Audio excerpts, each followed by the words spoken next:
Hi everyone, welcome to another Theology Thursday. 2 weeks ago, in my post, I invited people to share with me what some of their favorite scripture readings were for us to be able to talk about and explore just a little bit together. And so I appreciate a couple of the comments and the readings that were suggested on there. We'll be looking through those.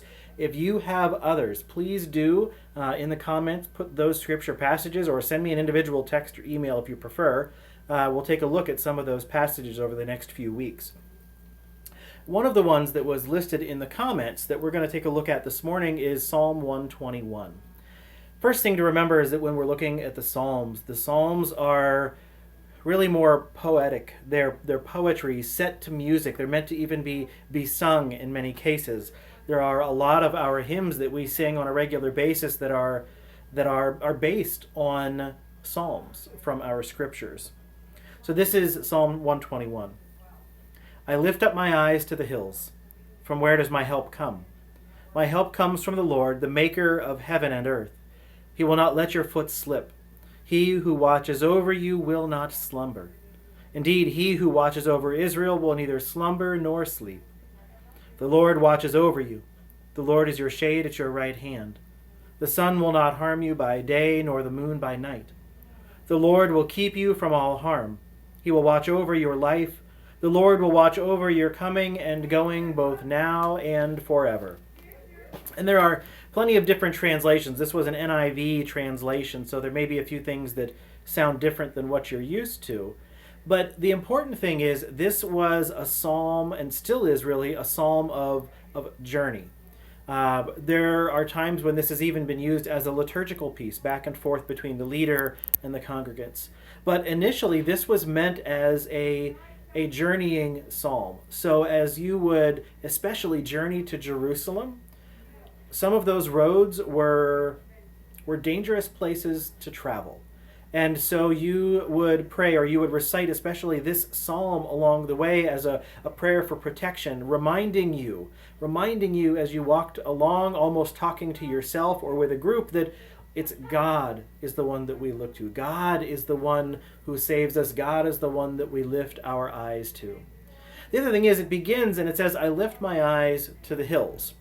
And that might sound strange because depending on what direction you're going, it might not always be towards the hills or up or whatever else. But because this was a journeying psalm, especially towards a journey to Jerusalem, because faithful Jews needed to make that journey for sacrificing at the temple, every direction, whether you came from the north, the south, the east, the west, that really didn't matter. No matter what direction you were traveling, you always traveled up to Jerusalem, up to the mount, the Temple Mount. And so when they talk about I lift up my eyes to the hills, it's the hills of Jerusalem. They look to Jerusalem knowing that God is there and that God protects them. For me, I love this psalm because I guess I grew up in the hills. And so when I think about the beauty of God's creation and God's presence in creation, I love to think of the hills and the mountains, their majesty and power, if you will. And so it's a wonderful kind of thing, but I think for us the reminder is still in the fact that it might not always be about a hill or a valley or anything like that as far as geography, but the fact that our help comes from the maker of heaven and earth. And that God doesn't fall asleep, God doesn't take a break, God watches over us, and especially in these times that are so confusing and challenging and isolating for us, that we're reminded that the Lord watches over us, the Lord is our shade at our right hand, and that God will keep us from harm. That God watches over our lives, our going out and our coming in from this time forth and forevermore. So today we ought to be rejoicing. Right now it's a beautiful day outside. I know we had thunderstorms over the evening last night, but we should rejoice. No matter where we find ourselves, no matter what we're doing at the moment, that God is watching over us. God is our shade. God is the one who will not let our foot be moved, so that we don't slip and don't fall, and even when we do, because we know in our lives that those things happen, that we have missteps. We make wrong decisions, wrong choices, or sometimes simply accidents and bad things happen, but we can trust in the promise that God is watching over us through it all.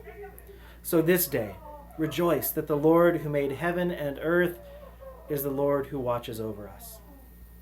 And as you lift your eyes to the hills or to the beauty of God's creation, may it always remind you of God's presence with you. Blessings and take care.